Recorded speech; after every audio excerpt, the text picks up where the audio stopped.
Today we're going to talk about 6 steps to accelerate sales and marketing. I focus on helping companies manage their leads. And I've been working with wholesale distributors for about 10 years, but I promise you that everything I'm going to share with you today is applicable to every company. If you truly want to leverage digital to generate more sales, I'm going to share 6 steps with you that you have to take, and you want to take them in the order that I'm going to give them to you and not skip any. You're going to find that some of you have taken some of these steps and some of you may have taken others. And if you already have, that's fine. But be sure to fill in the blanks with the rest of the steps. The 6 steps that we're going to talk about today are: align your sales and marketing teams, segment your audience, communicate your value clearly and effectively, implement the right technology for your company, capture, nurture, and qualify leads before passing to sales, and then monitor, measure, and modify results to move forward successfully and with confidence. This is what we're aiming for when we talk about building a digital sales funnel or doing some digital marketing.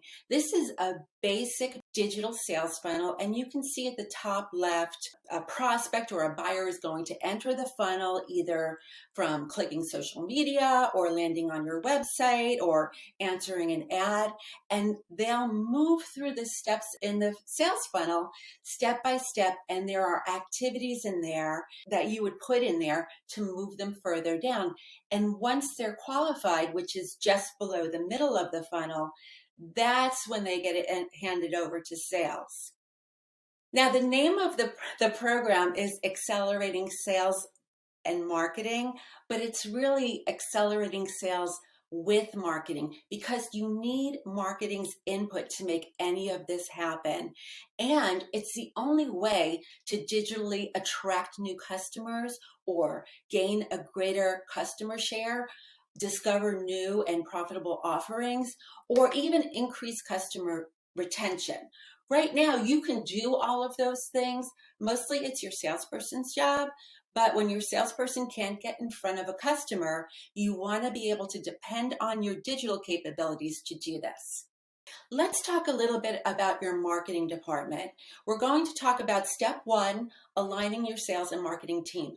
Now, your marketing department right now may be involved in some of these activities or even all of these activities, but these are typical activities of a marketing department: creating flyers, maybe working on the website if they have that capability, maybe working on logos if they're into graphics and stuff like that.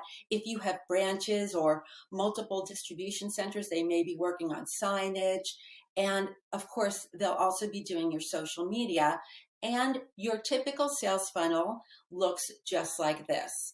This is what most people's sales funnels look like: marketing activities at the top, building customer awareness, sorting, through, seeing what people are interested. They pick a brand, and it's up to your sales team to pull out that purchase intention, not the marketing team. Sales has to go after that sale and get him, towards the bottom of that sales funnel.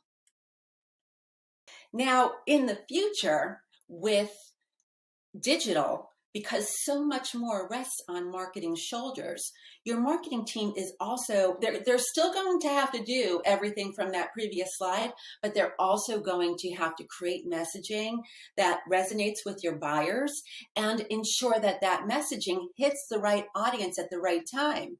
Now, in order to do that, they're going to have to know your customer base, all of your segments, just as well as your salespeople do, and have a full understanding of your audience's, the varied audience's struggles, pain points, and goals. Now, I showed you what a typical sales funnel looks like presently. This is what you should be aiming for when you're building your sales funnel. As you can see, this is more of a flywheel, because when you're using digital, the sales cycle never ends. Most sales cycles with an old-fashioned sales funnel, It ends at the bottom. People forget to follow up. They go on to the next hot lead, and that's it. But with this flywheel, you can see once the acquisition and the lead conversion takes place, they go right into a new sequence that builds up lead loyalty, generates some references, and they go right back into the sales cycle.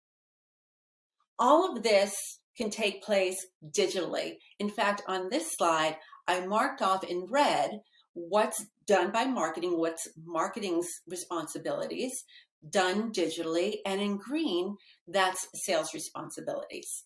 And you'll see over in quadrant number 3, a lot of that isn't digital because that's when face-to-face sales comes in and closes the deal.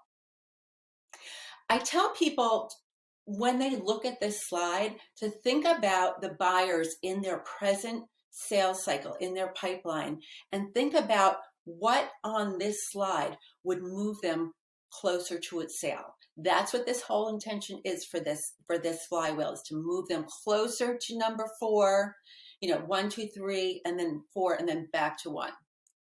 Number 2 that we're going to talk about is segment your audience. Now, we segment our audiences so we can clearly communicate the value that we offer.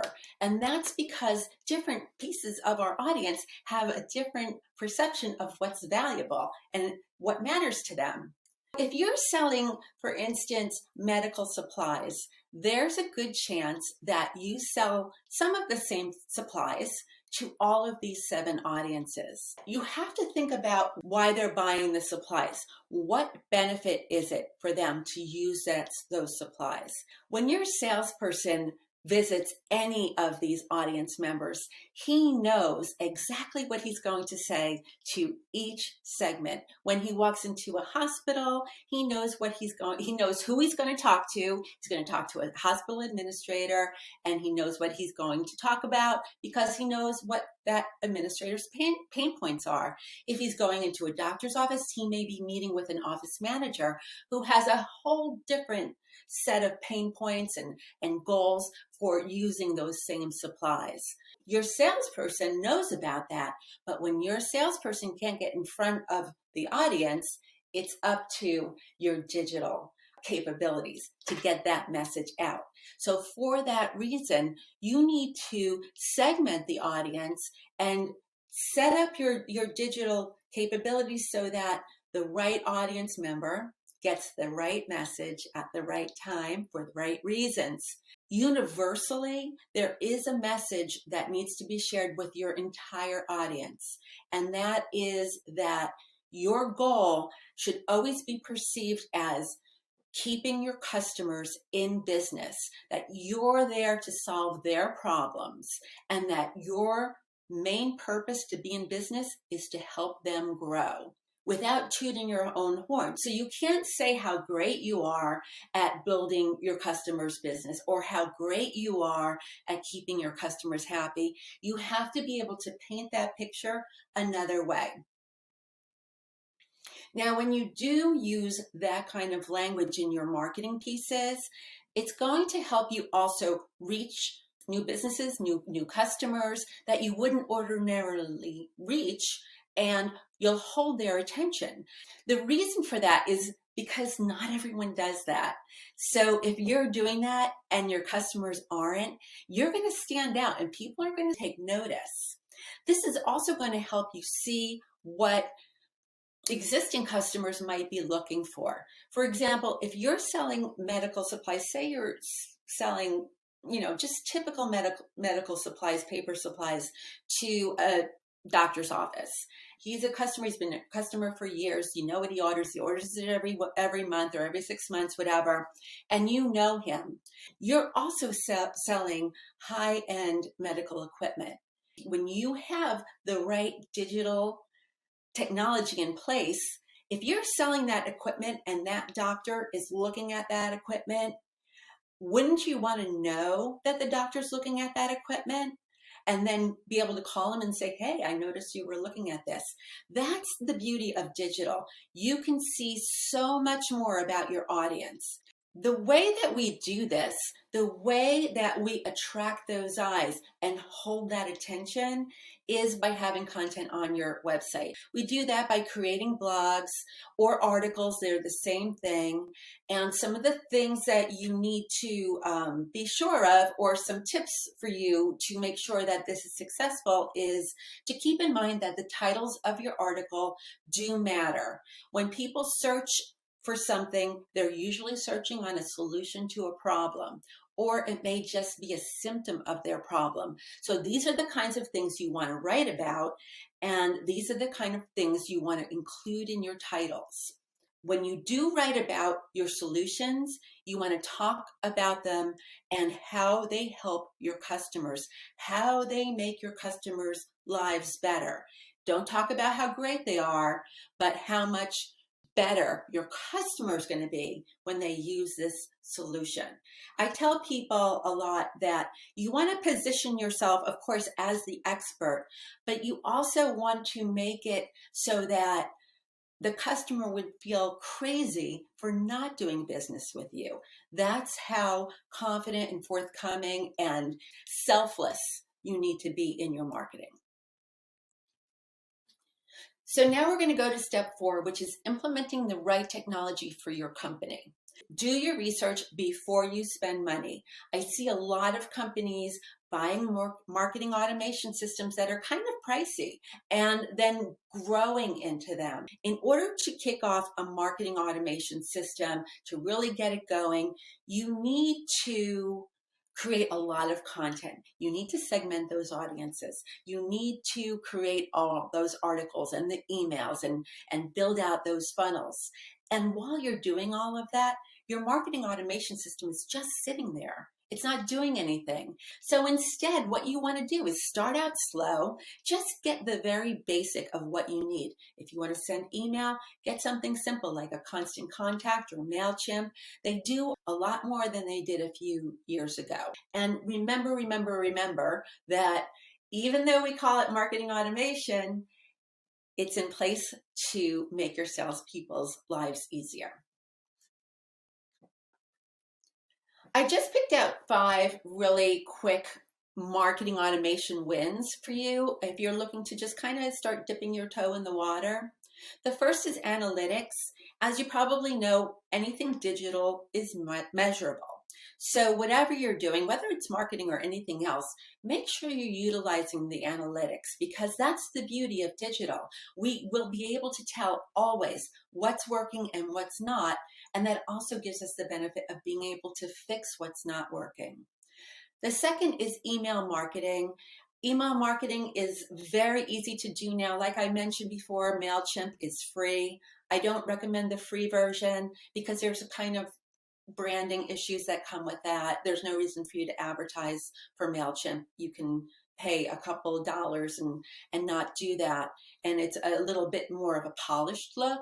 So there's MailChimp. Constant Contact is affordable. You know, the other thing I want to say about email is that even though it's very annoying to all of us, it still works really well. The third that I want to mention is the abandoned shopping cart. If you're running an e-commerce site, it should have come with an abandoned shopping cart module. If you're not using that, or if you don't have that, I would recommend that you get that and get it implemented right away, because it does work. It's very effective at resurrecting sales that are otherwise lost. The fourth one that I want to mention to you is 24/7 live website monitoring. A lot of you already have live monitoring during the day. Someone internal is doing it, and then at night you might switch to like a chat bot. But you have to remember that the majority of the people coming to your website, especially if you're running an e-commerce site, they're coming there at night. Or even if it's just a typical informational website, people do their research at night because they're busy during the day doing other things. When they're settled down and relaxing, that's when they're surfing the internet. So it's not really the best idea to put a chatbot there at night. And it's also not a great idea to put one of your staff on there during the day, because that staff member probably has another job. If you think about the interactions with a chat bot and it's a live person, you know it's a live person and you ask it a question and you're waiting and you're waiting and you're waiting. That's because he's multitasking and it's not a good thing to do to your customers. So instead, look at 24/7 monitoring that's outsourced by trained professionals that know your business, or you would train them on your business and they can handle those inquiries and then pass them on to the people that they belong to. The fifth marketing automation quick win are lead capture pages. The purpose of them is to get contact information. We want to get them to that page, to land on that page where we capture their name and their email address and anything else that you want to capture. We use something called lead magnets to get them to your website and get them to opt in to, on your lead capture page. So it might be something like an ebook, a tip sheet, anything like that. I'm sure you've done it yourself. You've seen them yourself. While we're talking about technology, I just want to stress again that the overall goal of all your technology, all your marketing automation, and especially your CRM is to make things easier for the sales team. I think a lot of people miss this when they put a CRM in place, and salespeople seem to rebel against it. The idea is to show salespeople how it's going to serve them, because when you put marketing automation and a CRM in place the right way, it's only going to make more money for your salespeople, not less. It's not going to take your salespeople's job away. It's just going to be able to help them do their jobs better. And the next step, step 5, really illustrates this. So take a look. Step 5 is capture, nurture, and qualify your leads before passing to sales. A lot of people, they'll have a newsletter, the person signs up, and then they give the lead to the salesperson. Well, the person doesn't want to buy anything. He just wants the newsletter. So the salesperson's annoyed. If he calls that guy gets annoyed, and he's probably never going to be followed up with. So instead, you want your marketing automation to capture those leads on those lead capture pages that I told you about. And then your marketing automation system will also be able to determine whether a lead is a marketing qualified lead or a sales qualified lead. The idea is to move that lead down the funnel or through the flywheel to get him from being marketing qualified to sales qualified. And you do this with very simple automated follow-up strategies. A lot of people think that when we automate this, that the interaction becomes less personal, and it's the opposite. Marketing automation and the information that you're collecting on these leads allow you to make it very personal. I definitely think you should try it out. And again, it uses the salespeople's time very effectively, because it's all being done automatically. Now, why do we do this instead of leaving it to the salespeople to do? Well, when you have this many leads, which is where you're going to kind of end up if you're doing this kind of system, you can't expect your salesperson to follow up with every one of these leads. Instead, let your marketing automation system follow up with them and then pass the qualified leads over to your salespeople. So let's take a look at what this looks like. And again, I'm going to go back to our original sales funnel where people are moving through, and this is all done through marketing automation. Let's say that you're a company, any company, and you are mailing out to your list. You send an email out to your list. It's got a relevant subject line that hopefully is going to lead someone to a purchase. Now you send it out and someone opens the email. Do you pass that lead over to sales? Do you say, hey, this guy opened the email, he must be interested? No, but you take note, and a note goes in the CRM that he opened the email. Now, say he opens it and he clicks through. There's a link in there to go read an article about some subject, and the subject says to learn more, go and look at this solutions page. So he goes over to the solutions page and he's on that page. Do you hand it over to a salesperson then? You might, but there's really no indication that that person's interested in purchasing a solution or learning anything more about it. But the information goes into your CRM. Your marketing automation system will also tell you if he clicked to go deeper. And then if you have a lead capture page on your website and he fills out that form and he downloads an ebook, maybe now is the time to pass it to a salesperson because it sounds like he's interested. This is a decision between sales and marketing, and you guys together would make that decision whether or not it goes to a salesperson. The next step in this funnel is that the email goes out with a link to the ebook. The fellow clicks the link in the email and downloads the ebook. Now, at that point, you definitely want the salesperson to get that lead, because now the salesperson will get all of the information that comes with the lead, where he went on the website, how long he spent time on the page, what ebook did he download, what's he interested in. Now you have a reason to call him. Knowing when to pass leads over to sales from marketing normally is a marketing activity. Marketing decides, oh, we have a lead, let's just pass it to sales. But it's actually up to the salespeople. Salespeople know the value of a lead. So between your marketing and sales teams together, mapping out a lead scoring system, the salespeople can tell marketing 5 points for this activity, 10 points for this activity.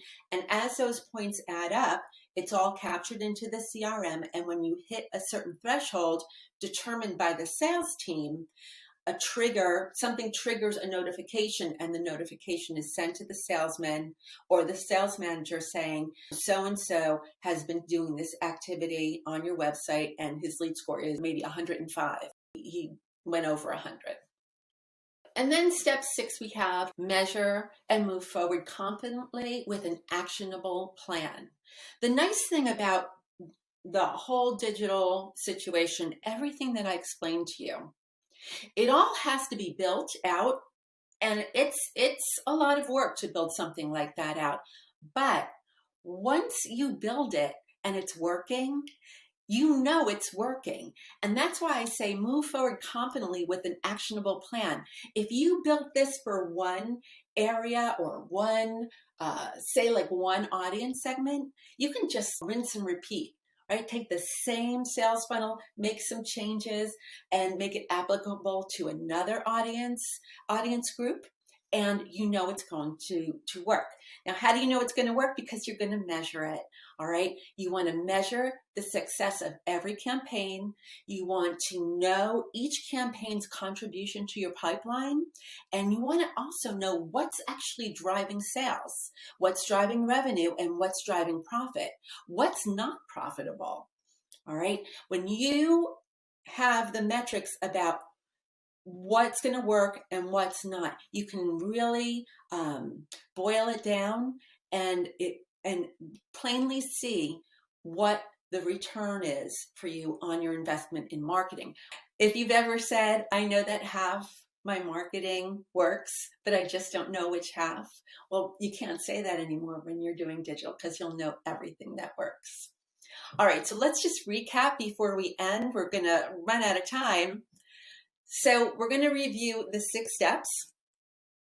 The first was to align your sales and marketing team. The reason you're going to do that is because a lot more is going to fall on the marketing team's shoulders. They're going to get more involved in supporting your sales team. The second is to segment your audience. As you segment your audience, you're going to be able to pinpoint your message to different audience segments that appeal. This way, you're not sending messages that are not relevant to certain audiences.